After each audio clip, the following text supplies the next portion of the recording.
thank you for, like I said, I don't have to thank you, but I'm glad to be here, glad to talk with y'all. I really appreciate these families. This is America. This is what makes this place what it is. You know, your kids come up here, and for them, that's a hill to die on. You know, it's a mulch pile, but it's their mulch pile, you know, and we got to start picking, you know, drawing lines about, like, where we're going to stop things. And I'm going to kind of back up to the entrance to the bay, you know, that y'all was talking about last. It was a public entrance, and the gates got locked. And that was a big deal for people, you know. They put a lock on the gate, and they see things changing. Now, we used to have access here. Now we don't. And we're seeing that happen all around us.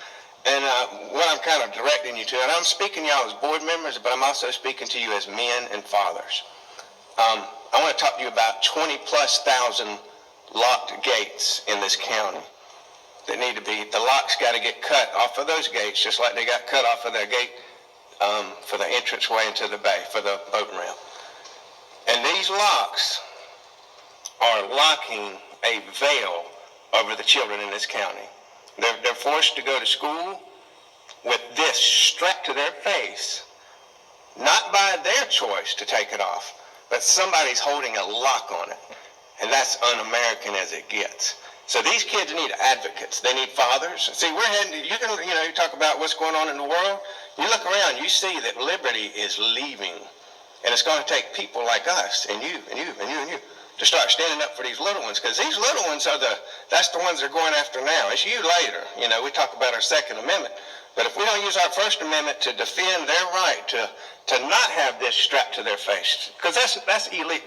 That's a violation of personal property. We're talking about personal property rights. Your personal property don't get no closer than this right here. These little people, when I was a kid, I didn't get to choose if I went to school or not. I had to go. So yeah, I pulled my son out of the system. But I'm talking for these little guys that are stuck in the system. So the system is like a box, right? And we need to cut some holes in that box for them, because this is not only unhealthy, it's doing a lot of damage to them. And the new normal is not where we want to go. The one mask will be two masks. It'll just keep on adding on. It'll be something else. So it's time to push back the tyrants in any way that y'all can, because nobody has a right to do that to a child. If you want to wear something you think it's going to protect you, that's good. That's your right. But you do not have a right to take that hand of force through government officials and slap it over the face of a child. And this all ties together to the little hill, It's time to start defending these little hills, because there's some kids that need us to speak up for them.